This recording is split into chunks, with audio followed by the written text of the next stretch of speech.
All right, so today we are talking about schizophrenia. So what is schizophrenia? Schizophrenia includes a group of psychoses. So in describing psychotic behavior, this is a break from reality that results in deterioration in functioning.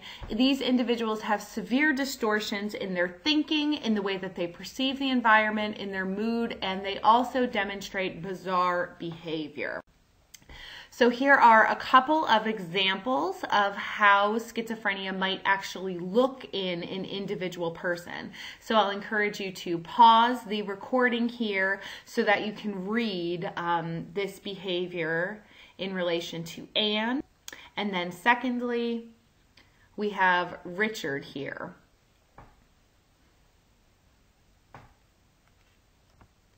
Okay, so schizophrenia then involves several different, impacts several different areas of functioning. So first, these individuals often have delusions, and delusions are beliefs that don't have some kind of basis in reality. And these delusions can fall into many different categories. So first, delusions of persecution, believing that you're being followed, tricked, spied on, tormented. There's some kind of conspiracy against you. So you might have a belief that government agencies have planted transmitters in your house so they can hear what you're saying. You might have delusions of control or delusions of influence. These are false beliefs that other people control your thoughts, your feelings, your actions. So believing that, other people are actually controlling your thinking. Other people are planting thoughts in your head and using that to basically control all of your behaviors. So you see that demonstrated in this example here too. Other delusions can include delusions of reference, believing that things on TV, that comments other people make, that book passages, any of these things that occur outside of the individual are in reference to you. So sometimes these individuals can't actually watch television because they believe that the people on the TV shows are directly communicating with them. Delusions of grandeur. So this is a false belief that you're a famous or a powerful person. So you might have a belief that you are the return of Elvis Presley or you are Jesus Christ incarnated. Other delusions include problems with thinking, like thought broadcasting, that other people can see or hear your thinking. Thought insertion, believing that other people or something else is putting your thoughts into your head. You're not having your own thoughts, someone else is putting them there. And then thought withdrawal, this idea that your thoughts are being taken away by some kind of force outside of you. There are problems with language and thinking as well, and we see this in this concept of loose associations. So with loose associations, individuals often show this very tangential thinking, where to the person with schizophrenia, they feel like they are following a completely logical thought process, but to anyone else who is trying to communicate with them, how they jump from one topic to the next just really does not seem to make any sense. So you see here in this example where this man starts talking about insects, then goes on to talk about his brother, talks about how tall his brother is. 10 is his favorite number. He also likes to dance, draw, and watch TV. So you can see that by the time we get to the end of this thought, it's not related in any way to the beginning of the paragraph where this man started talking about insects. Other things that might happen, we might have a poverty of speech or reduction in speech or in the content of speech. So some individuals with schizophrenia may say very, very little. Okay, so that would be the poverty of speech. Some individuals might be quite loquacious, meaning that they talk a lot. They're using a lot of words, but the words that they are using are not actually really conveying any kind of coherent thought, any kind of meaning. So they might be using a lot of words, but Their words are not conveying any kind of coherent thought. So if you look at this paragraph here, this man is talking about his illness, someone who doesn't understand. He knows what he needs. He's strong, not weak. His body is not ill. It's my soul that's ill. I'm not a man. I'm God. I have faults. I want to improve myself. I want to dance, draw, write verses. I want to love everybody. This is the object of my life. Okay, so this man has clearly used a lot of words to communicate, but his communication falls flat in that there's no real meaning embedded here. People with schizophrenia will also make up words. These made up words are called neologisms. So they oftentimes will take words that already exist and create a new word by combining parts of two or more words or using these words in some kind of strange way that doesn't make sense to anyone except the individual who has schizophrenia. So some individuals suggest that people with schizophrenia have a really difficult time finding the right words to say something, and so they create these neologisms to make up for that. So, for example, in this paragraph here, this man is using words like plaucity, amorition, accentuative law, and the Morite laws of the church. Those are not real English words. Those are all neologisms. Those are all made up words. Other things that can happen with speech during schizophrenia, this idea of clanging or clang association. So pairing words together that don't have any relation to each other aside from the fact that they rhyme or that they sound a lot. So we have several examples here. Clanging speech often sounds like nonsense. So eating it, bleeding it, feeding it. Well, hell, it's well to tell. So hot, you know it runs on a cot. It kind of is reminiscent of a Dr. Seuss book. These individuals may also show something called word salad. And with word salad, this refers to speech in which the words and phrases are combined into a completely disorganized fashion.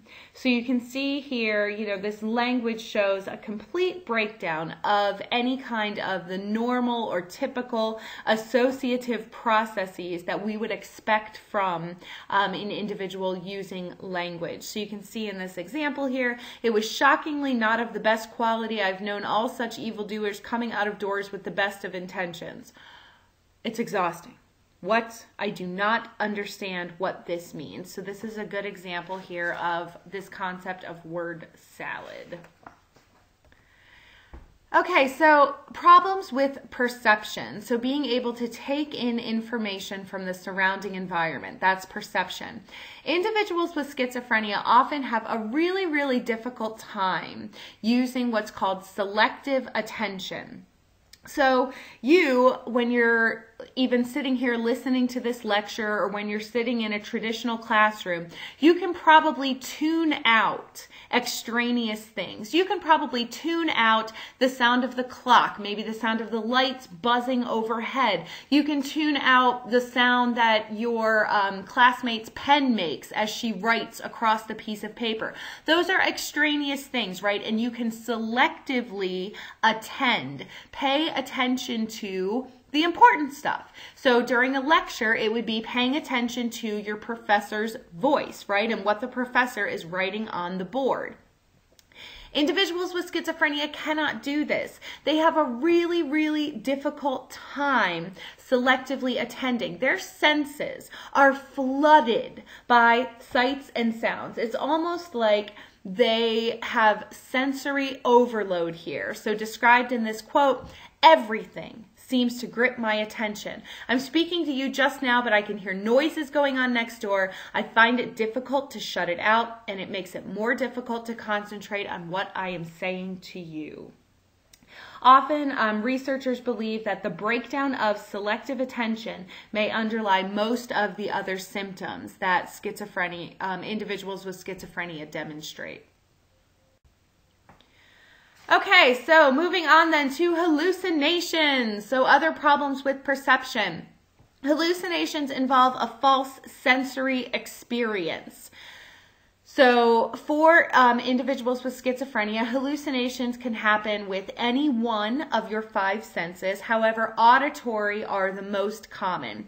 So oftentimes this takes the form of hearing voices in your head.